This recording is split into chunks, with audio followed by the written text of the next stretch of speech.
Hi, thanks for joining Tanakh in Depth. We're beginning a new series of shiurim on Shir HaShirim, Song of Songs. We're going to be reading the Megillah and translating literally so that we understand the basic meaning of the psukim before we begin to discuss the overall message of the Megillah. For good reason. Zing. Okay, so we're gonna be spending hopefully quite a bit of time on Shir HaShirim because I think there's a ton of really interesting stuff to go through over here. What I wanted to do the first week is basically like a non-introduction. I don't want to color people's perception of what Shir HaShirim is or what it's about. I would prefer that we read the Megillah inside. We're going to translate it as best as we can. And we're going to collectively at least have some basic understanding of just what Charles was saying. What do the psukim actually say? We will get into allegory, yes, allegory, no, and all that kind of stuff in due time. There are a ton of, we've had this term before, hapax legomena, meaning words that appear only once in all of Tanakh. So when that happens, it's hard to be 100% sure what they actually mean. So we're going to work hard to translate them either based on context, based on similar Semitic languages. I've given you a whole bunch of different translations over there. I'm going to just, before we start, I'll give you one example of the variety of translation just for a single pasuk. And I'll go through the list and then I'll tell you who they are. So the in Perek Vav pasuk Yud Bet, it says Lo yadati nafshi samasni markevos ami nediv. Here are the ways to translate that. Unawares, I was set in the chariots with the prince. That's number one. Number two, I am beside myself with joy, for there you will give me your myrrh, O noble kinsman's daughter. Number three, before I knew it, my desire set me amid the chariots of Aminadiv. Number four, I did not know my soul set me as chariots of a noble nation. So there, instead of he's actually translating Aminadav as noble nation. I could not, number five, I could not know that my soul had placed me in the chariots of my nation's ruler. Number six, I scarcely knew myself. She set me in the noblest chariot. Number seven, I did not know my soul made me chariots for a princely people. And number eight, I do not know my inner being sets me the chariots of Aminadav. And those translations range from Marvin Pope, which is the Anchor Bible, Robert Gordis that you have over there, JPS you have over there, Art Scroll in their literal translation version, which they do offer in the Stone Chumash on the bottom. They probably have some version of it in that Shir HaShirim one that you have over there. R.A. Clapper, who you've got over there, Chabad.org, and there's another translation from Nogel and Rendsburg thrown in there as well. But you can just see from the range of translations, this is all the same pasuk that is getting. I mean, you've got the word chariot in most of them, not even in all of them. But other than that, the tenses are different. Who's involved? Do you translate nafshi literally, not literally? There really is a very wide range. I think what's important when we're looking at the words and trying to translate them just to understand what it's saying, it has to convey meaning, right? If you translate the word literally and it doesn't make sense in context or it doesn't provide the reader with information, that's not a translation, right? That's just, it's taking the word and literalizing it instead. Translate. Right, it's Google. That's a very good example. It's Google Translate. I will give you fair warning. This is Shir HaShirim. There are going to be parts that are a little steamy. And that's okay. It's part of Tanakh, and there's a reason it's part of Tanakh, and we'll talk about all of those things in due course. What I'd like to do for at least this week, next week, and maybe even the following week is just go through the Megillah pasuk by pasuk. We will translate. I might ask you to give me your translation, which might differ from what I have over here in Sfaria, which I think uses the JPS. I'm going to try my best to not interject any sort of commentary. We could spend a week just on the first pasuk, and we probably will at some point. But I want to get to the point where we feel comfortable that we've seen the whole Megillah, we know what it's talking about just from the content itself, and then we can talk about what it means or what message it's trying to convey. Does that make sense to everybody? Okay. Does someone want to read, or you guys want me to read? In Hebrew? We're going to do Hebrew and English. Okay, I'll kick us off, and then someone can take over. You wonder, I could do it. Stephen, you're I'm not eating. sure that it lines up really with the psukim, right? Like in It- this so- verse. I should take a different one. From people think. Let's see. Right. Yeah, so this is pasuk bet. So this is pasuk aleph. I don't know why he puts it up there, but this is pasuk bet. But yeah, it is hard because he doesn't number Okay. them. Oh my And gosh. then like in here again. Right, he doesn't number them. No, So no, the word- All right, so you try do a different one. try to write my clapper. I'm gonna read. I'll do it. Hold on. Okay. You got I it. didn't realize how many, how much. Oh, commentary there was on every single- the Mikros Gedolos is hard. Does this have the Hebrew in it? No, that doesn't have the Hebrew. The Art Scroll Sitter has the Hebrew, just the Hebrew with no commentary. Yeah. Actually, there might be a small commentary on the bottom. Yeah. But that might be easier. Erev Shabbos. You want to I go? could do it. Is it okay if I read like he has Pasuk Beis and Gimel together? Yeah, Right, I don't yeah. know. And then I'll translate Beis and Gimel. Yeah, he breaks it up. Yeah.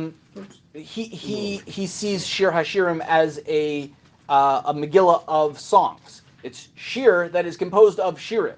There are a bunch of little mini songs, and that's why you're getting those paragraph breaks where there isn't necessarily a tucha or a stuma, is because he sees that as a mini song. I'll do all this back for it. It's also because this does have the kudos. Okay. Okay. Shir HaShirim. What's the significance of when we read Shir HaShirim? Okay, so we're going to get into that. We're going to get into that later. The authorship, when we read it, why we read it. Yes, all of that is to come. I can give you the quick overview of the syllabus if that's helpful. We're going to start off with reading the psukim. We're going to go back to the beginning and talk about authorship and when it was added into Tanakh canonization. We'll talk about meaning, different approaches to understanding the text, traditional and modern. We're going to go through the structure, and then the conclusion is going to be lessons and what we can take away from the Megillah. That's the overall. Bavakasha. Authorship. Is there more than one possibility? There is more than one possibility. Okay. The at least named Shlomo.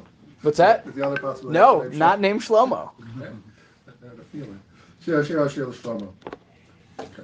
Yishokeni mishikos piyu, ki tovim dodecha miyayin, l'reash monecha tovim shemen turak shemecha alkein alamos ehavucha.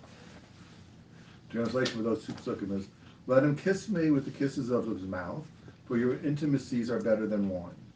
Your Okay, oils, so sorry. I Okay, promise I'll try. yeah. I'll do this very little. Hopefully, just in this pasuk, you see we go from third person to second person. Yishakeni mishikos pihu is the kisses of his mouth. Ki tovim dodecha is your breasts? No. Tovim dodecha is your love. Oh. What am I? Which word am I mixing up? A dad is a nipple. yeah, similar word style. All right. The not the Yeah. Okay. Your oils, the next one.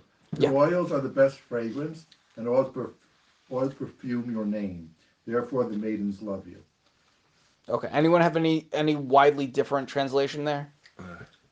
As nations instead of maidens. Yeah. Right. So that's Art Scroll. So Right, what this Art says- Scroll is going to do? PG. Yeah, it's going to go like GPG for sure. There's no kiss. It's more. There's no kissing. There's no right. It's all allegorical, and they're trying to follow the medrash whenever possible. So they will translate like the dot or the raya as being Moshe or as being Hashem or Klal Yisrael, even though that's not in the text.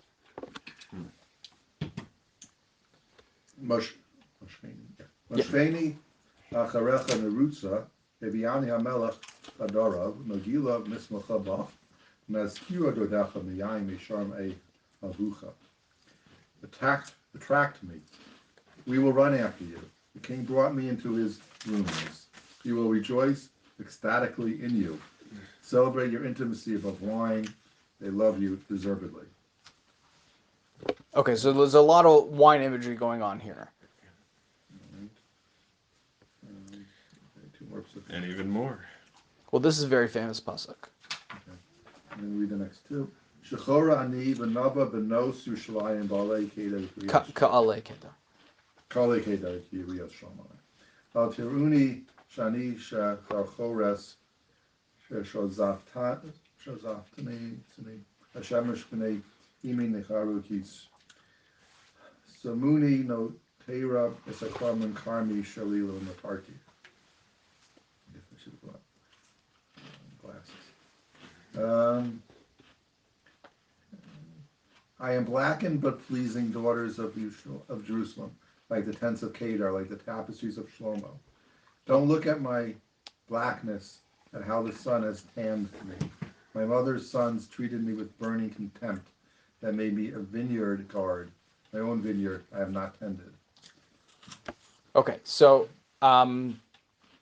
there is a statement from Chazal that every time you have Shlomo in the Megillah, it's really a reference to HaKadosh Baruch Hu, Misha Hashalom Shalo. But you can see already why there's an opinion that this isn't authored by Shlomo, because it's talking about Shlomo almost in third person, right? The author, whoever this is writing that the woman is describing herself as being as black as the tents of Shlomo.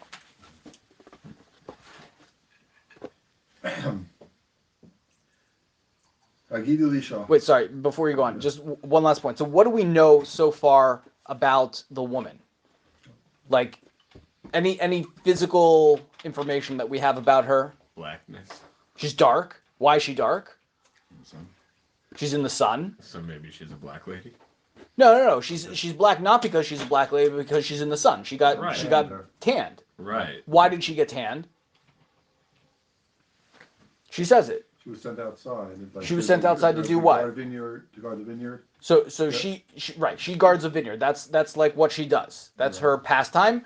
But she's not guarding her own vineyard, right? She says very explicitly, "I'm not guarding my own vineyard. I'm guarding the vineyard of I guess her brothers. Her brothers." Right. So we know she has brothers. We know she's outside guarding some vineyards and not others. Apparently, we're going to get to the question of whether or not the term for vineyard is actually an oblique reference to something else. But as of now, she's giving us in this poem some basic information about her. She's telling her lover, right? She's telling the man, don't judge me. First of all, she's calling attention to the fact I'm dark, right?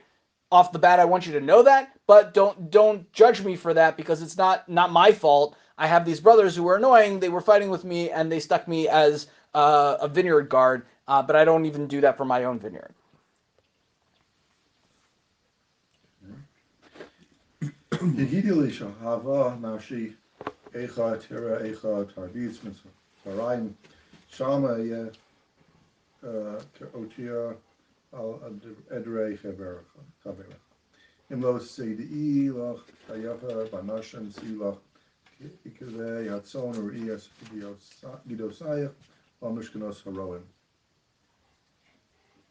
Tell me, the one my soul loves, where do you graze?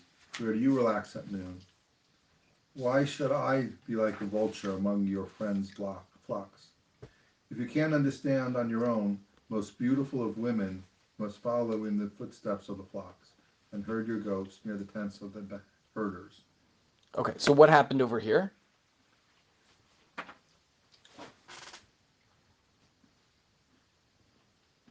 We have a conversation going on. She's asking him. She's searching out for this guy, right? Hagida lisha avanafshi echatir eh. She's talking to the air? She's what? She's talking to the... So that's a good question. We're gonna get to, like, is he there? Is this a soliloquy? Right. There's definitely an approach that says that this is all a monologue. This is all her. And anytime you get him talking, like you have in Pasuk Ches, that's her imagining him talking. But for now, we don't have a reason to assume that we're going to get to dream sequences later on. But she starts off in Pasuk Zayin saying, "Where are you?" So he's clearly not there, right? She was just talking to him a minute before. She was telling him, "Your kisses are better than wine," and blah blah blah. Now he's not there for whatever reason. So she's asking, "Where are you? How can I find you?" Right? Tell me. And this is another situation where the translation, I think your translation is probably better than mine, because it says how did you translate Echatir eh? Where do you graze? Okay, so the JPS has where do you pasture your sheep? They throw in the word sheep that is not there in the pasuk, and then they do that for the next part as well. Echat harbitz, you have where do you relax at noon? Right, that's where do you, the shepherd, relax at noon. They have where do you put the sheep to rest at noon. right? Right. So they're emphasizing, Extrapolating. right? They're extrapolating stuff that's not only not in the text, but not necessarily there, even to make it make sense. Meaning, she's asking, "Where are you?" Not where do you do your job, Right. but where are Where you can we hanging meet? out? Where can we meet? Right, like I know she understands that he is what's his job, by the way? What's the job of the one she loves? Shepherd. He's a shepherd, right? So she knows that, and she's asking almost in kind of a threatening way, like, you better tell me where you are, because I don't want to go around to maybe your friends, right? And he doesn't take the bait. If you look in Pasuk Ches, he's like, look, if you don't know where to find me, then go follow the other shepherds. Re'is Gediosayich al Mishkanos Haroim. Go find wherever other people are shepherding their stuff. So this is unusual for a lot of reasons. Usually it's the man pursuing the woman. Here you have the opposite, and very explicitly she's pursuing him, and he doesn't seem to be all that into her, at least not yet. He's not falling for some of the Because she's black. maybe because she's dark. I don't know, but let's keep reading. Just Steve, so you know, I mean, yeah, please. I don't know, like, I noticed this time that tell me the one and the you, Grace, and you, he has the capital Y's and the capital O, so he's like trying to make it sound like this is God. Right. But he's not. Right. He's not doing it explicitly. Right. Right. Yeah. The next paragraph is 5 second launch. Are you want to try and break it up and we're doing English a little more? How many do we have left in this It paragraph? goes from 9 to test through your Gimel. Okay, so yeah, let's do it. We'll do one shot because these are mostly just descriptions. So Lusukasi. Lesusasi. Lusukasi b'chevei paro dimisich rayis. Navu l'chaya b'torim savarei b'charuzim. Right. Torei zahav na'asaloch im nekudos hakesem. Asher melech mesibo nirde nasan recho tzor hamar dodi li vein shadai yolin. That's what you're thinking of before. Shaddai is breast. Oh, that's right. There's a shin there. I forgot. Eshkol hakofer dodi li v'charmei ein gedi. Okay. This is a cool word. Lesusasi is to be made into a horse. Sus is the shoresh, but you're horse-like. Okay. Stallion-like even. Here it's So she's that's an important point. She's describing a mare is the here. A mare is a female. The mare. She's describing. She was describing him. Now he. Okay. Let's go through it. Right. So Who's describing who? Who do you have? Who's speaking here? Let's read it, then we'll figure. Okay. To a mare of Pharaoh's chariots. Oh yeah. I compared you, my companion. Okay. So she's the horse. She's a horse face. So she's the horse, and she's a male horse. Oh. Right. Well, no. Well, they're translating it as mare. Oh, I'm sorry. You're right. No. I'm sorry. You're right. I'm thinking the opposite. Why is he comparing her to a horse? That's not necessarily a very flattering comparison. But it could be. I mean, in the olden days,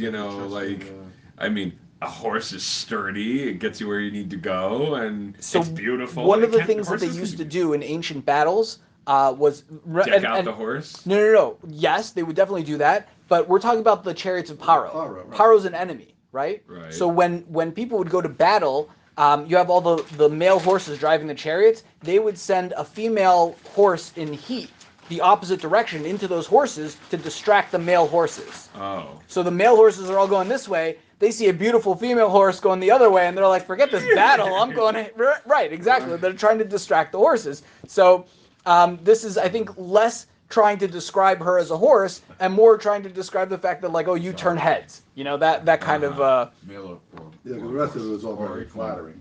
Right. Jewels and stuff. Right. Okay. To a mare of Pharaoh's chariot, I compare you, my companion. Your cheeks are adorned by rows of jewels. Your neck with necklaces. She will make you rows of gold with points of silver. While the king reclined, my nard... Sorry, before we get to 12. 10 and 11, who are we talking about? I mean, presuming the guy to the girl. The guy to the girl. Okay. He's talking about her, right? Yeah. Yeah, Now who's talking in 12? Well, okay. Let's read 12 through 14, and then we'll figure out who's talking. Nard means N-A-R-D. I'm looking it up. Okay, so Looking it up. okay, let's Alright. translate it. Then you'll tell us what it means, and I'll tell you why we're using that word. Hopefully. While the king reclined, my nard sent forth its fragrance. My love is a bundle of myrrh to me. He will lie between my breasts. My love is a cluster of henna to me in the vineyards of Goat Spring. Goat Spring It's is one word started with a G. right. Engedi. Engedi. Engedi. I don't know why why can't he just say Okay, Engedi? Engedi. That's his shtick. Okay, do we have What's the Yeah. Hebrew word for nard? Oh, Nard. I'm about to tell you. So the Yeah, what's nard nard? is apparently the Himalayan spike nard, which is a kind of flower. Okay. Now, where have you heard nard It gave off its scent. and more? Right, frankincense and myrrh or something like that. The Ketores. We have in Croesus. They have the list of all the different spices. Tanur Rabbanim Pitima Ketores Kate the Tsari Hatziparna Chelbana Lavona Mishko Shivim Shivimona more. That's what we have in our pasuk. Vikitzia Shibolet Nerd Vikarkov. Oh, nerd. That's why I didn't know what it was. Near D they have is. I is didn't the- recognize it because it's because of the So- validation. So this is where we already start to see why this could be read as an allegory. We're specifically picking on the Ketores, right? Why would he be describing her as wearing these kinds of spices? Maybe it's because that's Right. perfume, but maybe it's because these are ingredients of the Ketores, and we're really talking about the way we attract the Kadosh Baruch Hu. If we in the allegory are the female and the Kadosh Baruch Hu is the male, part of how we attract him or how we create closeness is through the Ketores. Okay. Okay, let's finish up the parak and then we'll tap someone else to continue. I thought soror was a pebble, like pebbles. No, Maybe in like in Shulchan Aruch, it's sororim if you're wiping. maybe in Aramaic. I don't know. Yeah, 16. Yeah, 15. I'm sorry, 15. Hinach Yafa Raisa. So funny. Vayasi Hinach Yafa Hinach Yonim. And Chayafa Dodi Af Noim Af Arsenu Ranana. Tolas Watena Arozim Behitemo Karosim. Berotim. Next time I'll bring my glasses. It's fine. Behold, you are beautiful, my companion. Behold, you are beautiful. Your eyes are devastating. Your eyes are Devastating. devastating. What do you guys have for Doves. Enayach Yonim? Your eyes are doves. Loyal as a dove. I'm not looking at you. Loyal as a dove? Right. No, you have devastating. Doesn't say eyes. You have what's that? Doesn't say eyes. It says the righteous among you are loyal. As a Right, dove. so that's all metaphorical, but just the basic translation, if you look at the Hebrew, Einayach, your eyes, Yonim, they have here, the JPS have dove-like, right? Yeah. What do you have? I have your eyes are doves. Your eyes are doves, period. Eyes are doves. That doesn't make any sense. Does not make You know any what? sense. Again, in Shakespeare's time, Lahavdil, like the insults were different, the compliments were different. Okay, you that's know? definitely one approach. Another approach is that when it uses language like this that can't possibly be a real compliment, then it's allegorical. Another approach, okay, we'll get to the other approaches later. They have dove-like eyes, which kind of softens it a little bit. Beady. I mean, like doves have. No, just dove-like in that they're pleasant, or I don't know. Yeah, again, like who knows what they were trying to evoke. So one of the things you'll see as we go through, to maybe let the cat out of the bag a little bit, if you were to try to sketch the male and female based on the descriptions, you would not be able to. You get a lot of information about what they look like. You have no idea what they look like. If you tried to actually draw it, it'd be grotesque. It would be weird. You have the woman the man complimenting the woman that her nose is as big as a tower, and you get like all these perplexing descriptions. We're gonna have to talk about why we have them. But okay, let's keep going. That'd be fun. A 16. fun project to try in the. I've seen someone do it. There's one description of the male with his hair is like a flock of sheep, and they drew little flocks of sheep like Hair. as the hair. Behold, you are beautiful, my intimate. also pleasant, and our bedding is fresh. The beams Oh, are good. house. Fresh. You have fresh for Ranana? Yeah. Anyone else have a different translation about the Verdant. verdant? I guess that means like spring-like. Yes. Yes, that's a very nice choice of words actually. That's altar. Okay. Yeah. I have our couch is a bower. What's a I do. bower? I would have Hold to on. actually Google that. All right. BOWER. Bower. Bower. Yeah, like the But- Bowery. Yeah. But Ranana is right. It's like Deshenim Rananim Yu, like to be fresh. Verdant. Okay. And then it finishes, the beams of our house are cedars, our rafters are cypress. Okay, what does that mean? Wait, what? So the beams of our house are cedars is little translation. We call this the rafters. Here's evergreens. Okay, but what is she describing? When she The said home they make together, like the home they make and is their intimacy, their bedroom. are they in a house? It sounds like. Are they in a house or are they in the forest? Does he come knocking on the door of a house? We're gonna get to that. Oh, a bower is a pleasant shady place under trees or climbing plants in a garden or wood.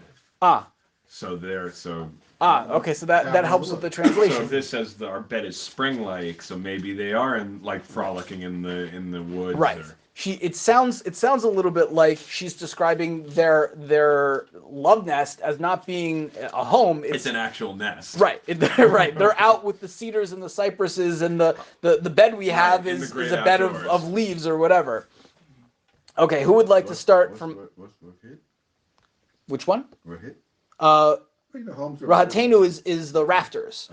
the homes are made with wood, so it could be. Yes. It's Yes. not clear. I mean, Yeah. For sure, beds are it's made not clear. There's one thing I will agree, no matter what pasuk we're on, whatever you say, if you say it's not clear, I will agree with that statement. Yeah, verdant is green with grass or other rich vegetation. Very nice. All right. Okay, who wants to take over for Parak Bet? Okay, fantastic. Okay. Ani chavatzelet hasharon shoshanat ha'amakim. Kishoshana ben hachochim kein rayati ben habanot. Ketapuach ba'atzei hayar kein dodi ben habanim betzilo chimazti v'yashavti ufirio matok lechiki. Okay, yeah, let's Three at a get- time or yeah, something? That's better enough. I am the rose of Sharon, I am the lily of the valley, like a lily among the thorns, so is my friend among the young women, like a quince tree among the trees of the forest, so is my lover among the young men. In its shade I delighted to sit, and its fruit was sweet to my taste. Okay, here's the first time we get a little graphic. Yeah, please. I'm just trying to think, like, even like, that translation says quince, here it says apple. Can't even figure out, like, just even on Right. fruit. Right, What tapuach do is you an have? apple. What do you have? You have tapuach I as have an a- apple. No. I have quince Quince, here. right? You have apple. What do you have for tapuach? Apple. But Apple. No one has apricot. No. Okay. The Do word they- tapuach does not mean any of these things. It means fruit. Okay. Really? Yes. Tapuach And, adaman. yes. Tapuach vegetable. has been Yeah. in modern Hebrew is apple, Right. and so people read it back into the Tanakh as apple. It's almost definitely not an apple. That's why he gets quince. And there's another translation that has this as apricot. This will come into play when you're at your Rosh Hashanah simanim, or you're making your charoset, and they tell you to put a tapuach in. It's almost definitely not an apple. Could be a date. Could not be a date. No, date they have a different word for in Hebrew, but Biblical Hebrew, right? yeah, biblical Hebrew. We're gonna get For to example, all that. the original word for orange was tapuach zahav. Right. And then it became tapuz. Right. Because, it was a golden fruit. And, Right. yeah. So tapuach just means fruit, And then they saw how hard it was, like, peeling it. They said, forget it. and there's no consensus, but I think the predominant view is that there were not apples as native to Israel at this time. Oh, that's something I missed on Ein Gedi. So one of the things that mentioning Ein Gedi does, and Chavatzeles HaSharon also does that for us, is locate the story in Eretz Yisrael. We're going to get a lot of descriptions of Eretz Yisrael over here. But we know even from the first parak that whatever is taking place in Eretz Yisrael. Sorry, did I interrupted Keep you. We did 1 through 3. I know where we are. Oh wait, so no, we gotta stop on 3. Oh, yeah. Did you translate 2 and 3? Yeah. I think I said that. Hold on. You did. Yeah, like the Quince tree among Oh, the okay, fruits fine. of the forest, so is my lover among the young men. In its shade I delighted to sit, and its fruit was sweet to my taste. Okay, so this is the first time where, at least from my reading, this is a little graphic. How does she describe the man at the beginning of Pasuk 3? Apple tree. He's like the fruit of a tree. Let's call it an apple tree, right? How does she end the sentence? She's tasting the fruit. Right. Okay. Heviani el beit hayayin v'diglo alai ava, samchuni ba'ashishot, rabduni batapuchim, ki cholat avani. Smolo tachat laroshi, vimino techabkeni. Right, that's That's right. Yeah, it gets repeated a bunch of times. Right.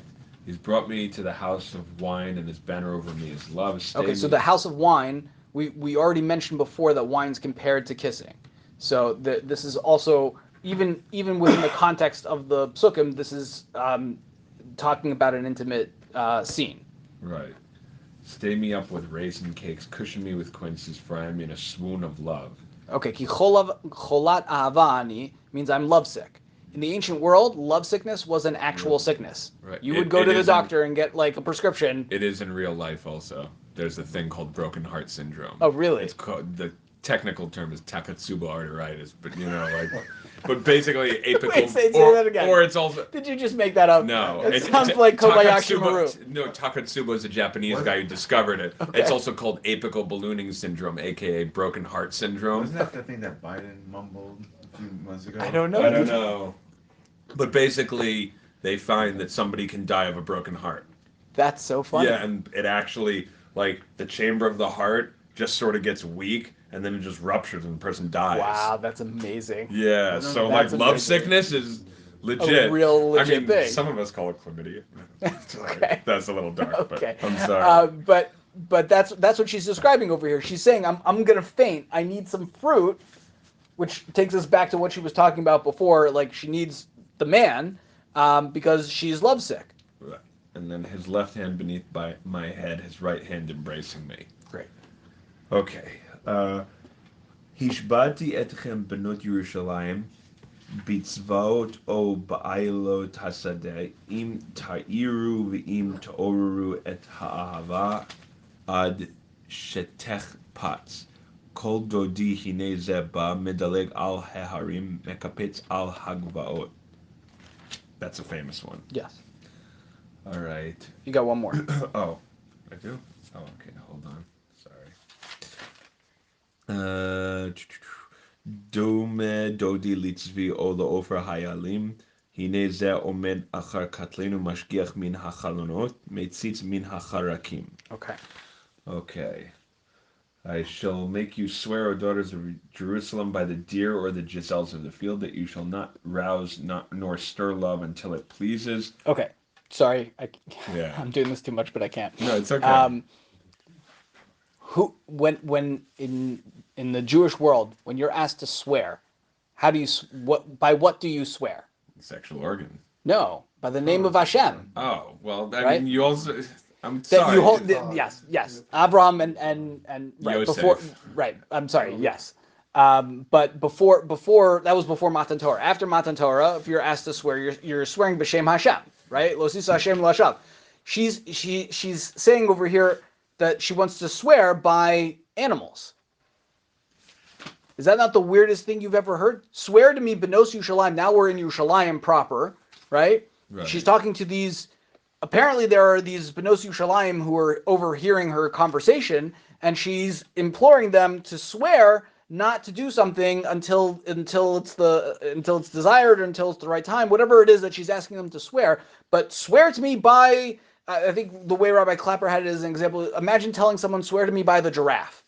He'd look at you like you're out of your mind. Quick question. Yeah. So, if like which question is it? 7. In- Hishpati etchem benot Yerushalayim b'tzvaot o ba'ayalot hasadeh. Swear to me, benot Yerushalayim, by the deer or by the young rams. So wait a minute. In halacha, like in Nezikin, That's different. okay. if two guys are disputing over the cape or whatever, or the talus or whatever, so and the Beit Din wants to make them swear, do they require witnesses? Do they? No, they don't require witnesses. That's you. You. The reason you're swearing is because you don't have witnesses. No. But I'm just saying, like,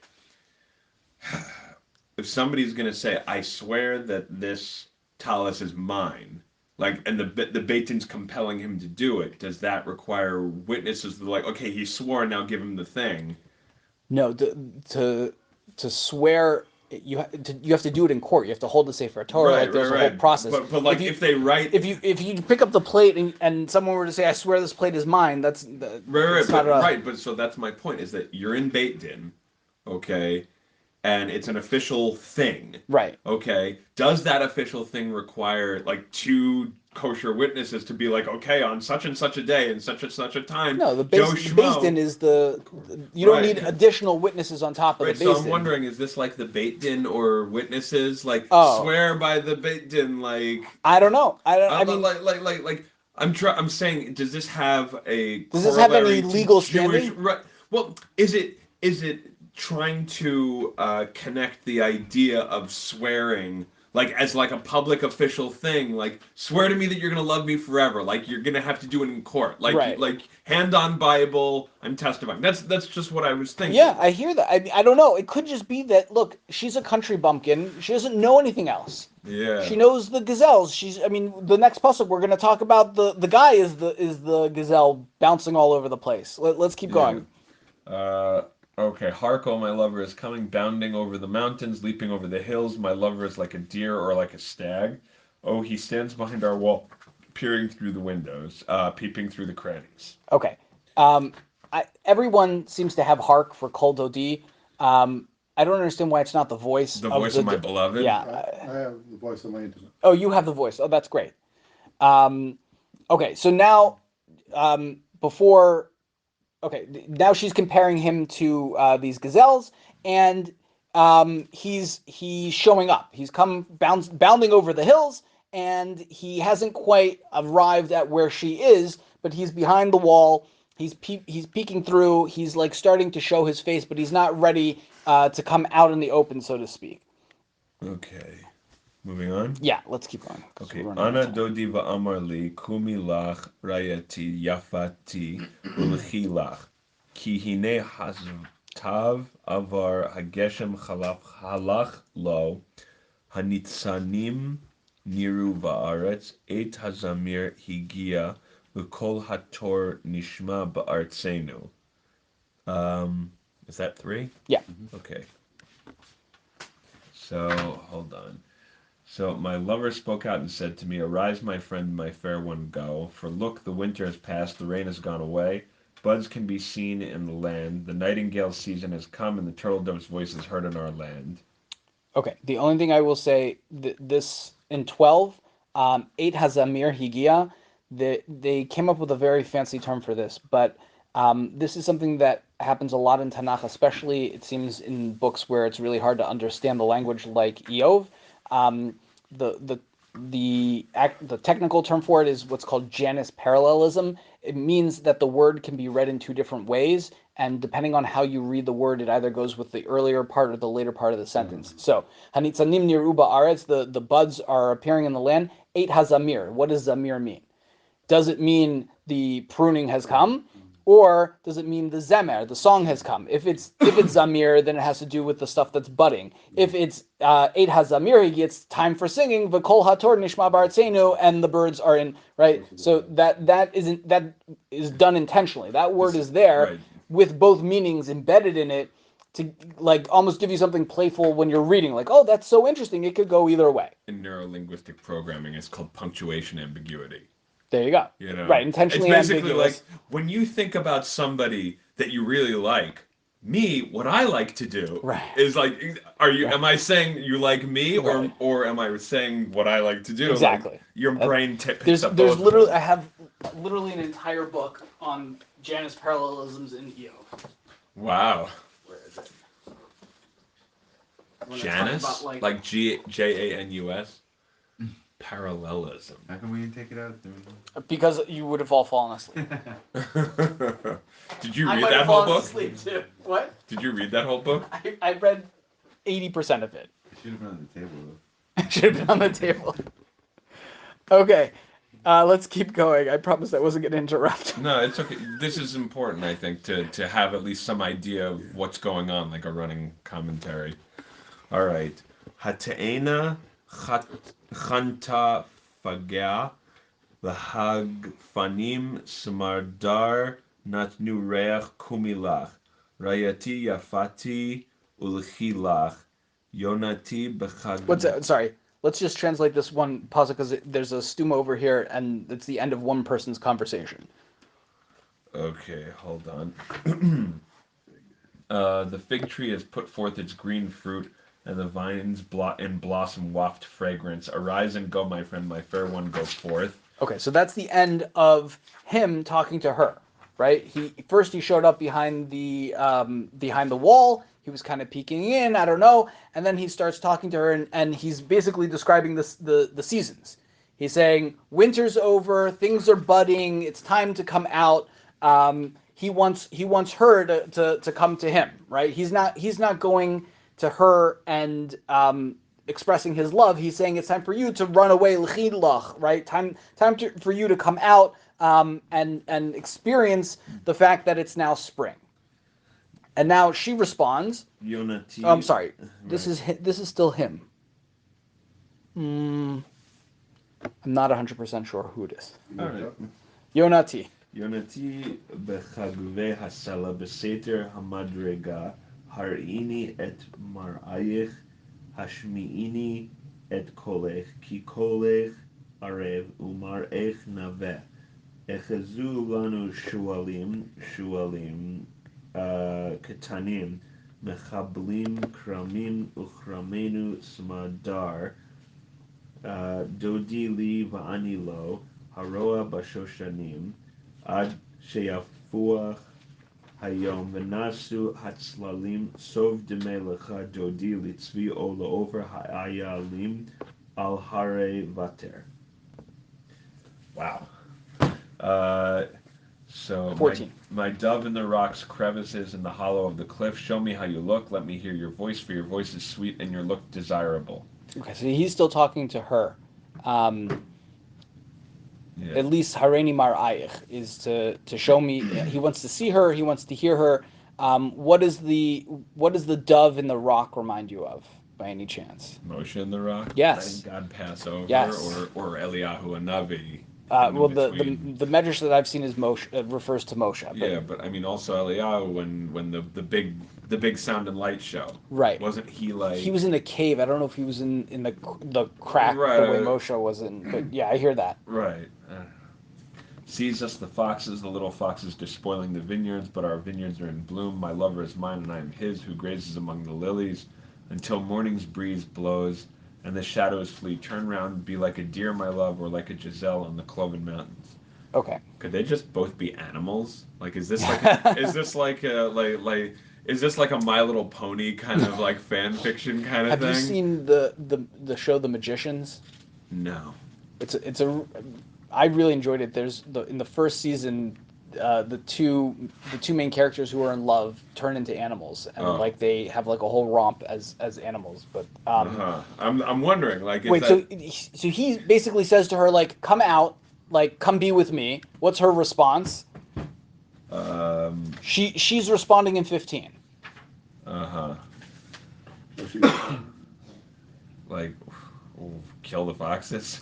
Right, like, oh, I'd love to come, but I have to guard the gardens, right? Go catch some foxes for me. I can't come hang out with you. I've got these foxes that are gonna ruin the carom. I'm supposed to be out here guarding the carom.